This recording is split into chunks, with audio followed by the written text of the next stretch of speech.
sometimes I start ranting and it doesn't get good till like 5 or 6 minutes in. But it's very annoying because sometimes what I begin, the opening thought of what I have when I go into these videos, it changes throughout the video, right? And then sometimes I'll be able to come back around to it and connect back. So I also don't want to, I do want to, the first video I put out and made public and shared it with people on Onward and stuff, it got a way. I was very surprised by the response because I always mentioned that I always wanted to help one person and I just wanted to be as honest as I can with like all of these things, and even not knowing an exact date of departure, but it's getting closer. That's what it feels like, and it's like, oh, I remember. All right, so because how long I've been doing this, the length of the process, the the video I released is the latest one I recorded. But a few days before that, I posted up one that I recorded on the 21st of December, and that's the one I was very comfortable with. That's the one like that. It depends on how I'm feeling. Sometimes I'll make a bunch of videos throughout the day because it just depends on how I woke up thinking about what I woke up thinking about, and so I don't want to change any of the content and make it more tailored to anything, but I didn't expect the response that I got, right? And it's what I was, without knowing, it's what I was searching for, kind of.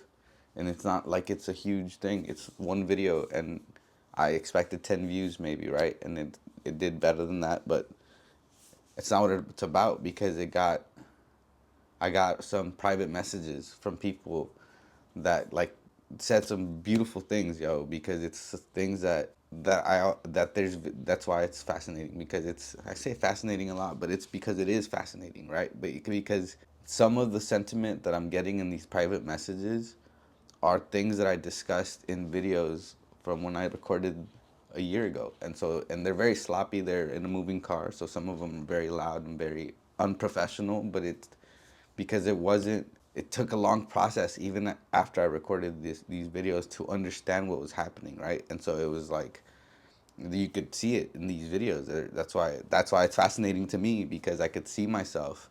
I could see parts of my ego come out, and I start talking as if I have an audience, and it's like I see myself ego check myself and being like, yo, like literally say, check your ego, bro, like on camera. And it's just a weird thing, and I get super passionate about things, and I get like mad, and I'm like making stupid jokes that only I would understand, and it's just a weird thing that happens. And then for me to do all that and keep it private and just keep it to myself and feel like a loser for watching my own things, but it's just this thing that happens. And then as I watch it, it's like I didn't realize I would be crying with what I was feeling. And it's because, and that's what I think triggered all this, that made me want to write about all these things, because I didn't go into it with that in mind. I didn't think that that's what would happen. I didn't know that it was so, that pain was so disconnected, right? That we're so good at pulling that apart and not, and somehow feel like not being able to put words to it and not allowing ourselves to explore those feelings, because that's what it is. It's like they're there.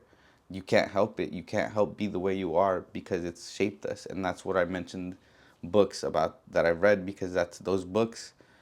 I I led down the path to finding those books, and when I say I don't belong reading those books, it's because those are those are out of my those are out of my privilege. You like, I can't explain it. Like, it's like those, that that requires you to be able to take your mind off of the job hunt or the insecurities of DACA and calendar days and what 2 years means to you as opposed to 2 years to someone else, and what destination weddings mean, and all the things that you experience if you have to live this way, right? And what that does to us. And that's why those books are the where I landed, because it's like, oh, and it's explaining things that it's like, yeah, you are the way you are, because then those become, and that's where the crossover to philosophy comes, right? And I can't even finish my sentence, but it's like, we are the way we are because of the way we feel, or do we feel the way we feel because of who we are, right? And those things are philosophical questions that are at a crossroads in psychology. And then it's like, for us, on a crazier, I'm American, but I'm not.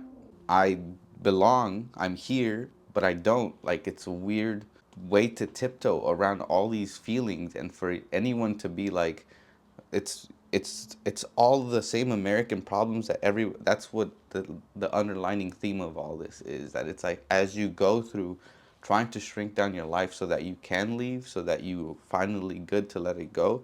This is all the things that I found along the path, right? That it has to do with the consumerism and the ease of being able to get whatever you want here as long as you work for it. But it's like working for it, and then it's like that ability to buy your freedom, which is like manifested in material things, but it's because they're trying to fit, at least these are all things that are true for me, that it's like I feel like if someone that, and it ties back to the YouTube thing, that it's like if I could just be heard and be like, this is what a undocumented person sounds like, and we're not what we're not. I'm training dogs. I'm not trying to catch them to eat them, right? Like it's the things that are just so dehumanizing, that are easily said, and because they're repeated so often, it's very easily for people to adapt those ways of thinking and just be like, well, I've never seen an undocumented person on YouTube, so I don't know what they're like. They usually have an accent, and they usually have this, and I might have a California accent. I might have a little bit of a ghetto twang. I don't know, yo, right? Because I'm a millennial, and I'm a older millennial, so I grew up on MTV, and when MTV still had music and the real world and all the things that taught me to be American, and my way of thinking of America, because I'm more Hey Arnold than I am SpongeBob, and I could reference these things that you don't have to come up and look at your American citizenship dictionary to understand the reference between the Wonder Years and Steve Urkel and Full House and the things that are American. But on top of that, we're also undocumented, right? And so that's where it's disconnected, because we have the same issues, and that's the thing. That's why it's so frustrating, because it's problems on top of problems, because because we're not all a monolith. Then someone not having the ability to work, right, is in a different category, because they'll be able to say and mean it, I'll just I'm just want any job, right? And mean it. Someone on DACA, and they feel stuck in their high paying position, but they want to move up, but you need to be a citizen for whatever, depending on the field and whatever, right?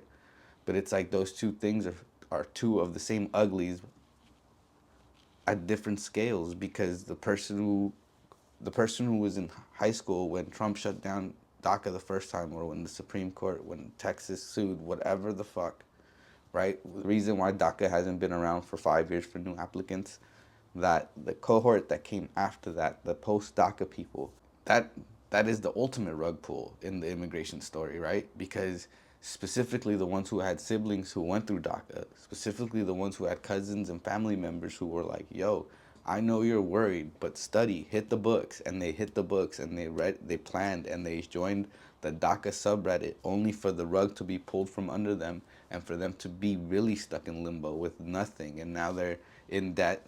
Now they're stuck with degrees that they literally cannot use, right? And so I think of them. I think of them a lot, because that was me. That was me, because like, even depending on when you graduated high school, depending on how old you were, if you graduated in 2000 through 2011, you had no DACA. There was no DACA, right? DACA was, so imagine someone graduated in 2000, 12 years in the shadows. Hey, mister, outside Home Depot, I'm trying to sell my poems, and I'm ripping myself from works that I've been working on. That line is from poems and ideas, that articles, because this is all I think about, right? Because it's, the more I think about it, it's like I could know about American history. I could know about like the chain of how we got here, because that's how these videos started, like how DACA started, like the history of DACA and all the things that I thought were gonna be easy for me to just speak on without. But slowly it becomes about being true to this, because I'm not unique. I'm not special. It's, I know I'm not, yo, and that's what it is. That it's like I put my video out there, expecting to maybe one person, two people to watch it and being like, that's interesting. I did not expect the private messages that I got, the like people reaching out and to being like, yo, that's you're in my mind. Like you're saying some of the things that I feel, and that shit means the world. Yo, I tried to record this video earlier, and I got super emotional. Like I couldn't control it, and I obviously I'm not gonna use that video because I'm already super vulnerable. I don't want to cry on camera. You know what I mean? But it's like it means a lot, yo. And I only just assumed that it did until I put something out there like that, and then it's like it was again all positive, and it was not scary, and it made me feel good, and it made me help like clarify some things in my ideas and my suspicions and my doubts, yo. And that's what the video is about. That's what all of this is about. That it's like it's a human nature, right? And that's one of the comments that I got, that it's like it's human nature to want to put yourself out there. That's truth. That's the truth. It's like because otherwise, why? Like it's not that I'm trying to put myself out there. It's just like it's just like what is it like if I just know that I can't be the only one that goes through these thoughts, and maybe I've sat there and really delve deep on one thing, one topic that interested me, and for whatever reason, I found some words that some people haven't been able to find, because sometimes I read things on Substack, yo, La Cuenta, shout outs to them, yo, because that's my thing, yo, I search for content about this, about what I feel, yo. And I've been a writer forever, and like that's how all of this started. And the reason why I have to go back and explain these things, and I'm very repetitive in these videos, is because there's nothing public. And now that I've made something public, it's different. It's like I have to explain, like this isn't my, like I've been doing this in terribly quality videos, not in front of a camera, not with a light, not with good sound, like just in a car bumping around, and it's just like trying to just vent, right? Just trying to let this out. And I didn't know what I was doing, and I don't know what I'm doing still, but I know that it's been helpful, and for at least a handful of other people. And if that helps, it's like cool. And I again, like I'm closer to that, which is another reason why I'm more comfortable hitting record, right? Or hitting upload, because it's been a year. It's gonna be a year in February that I started recording these videos, and I have one public. So I don't know, because I'm all over the place, but I know that somehow there's a thread through all of it.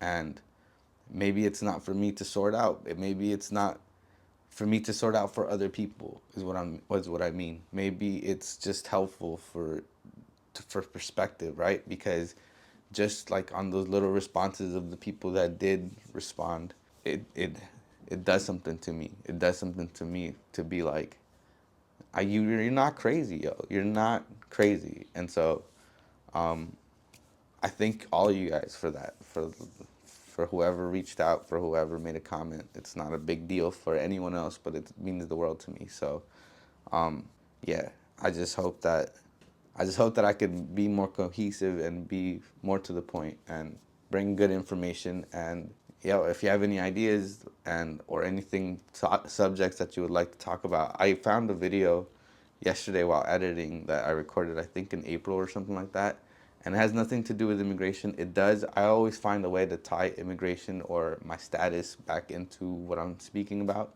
but that video had to do with relationships, yo, and just like I've been married for a long time. I've been with my wife since high school, so like we've been married for 14 years and been together for 21 years, and so we don't have kids, and so it's like that is a feat in itself, and people often ask about that, about my relationship, because we have what I feel is a super healthy relationship.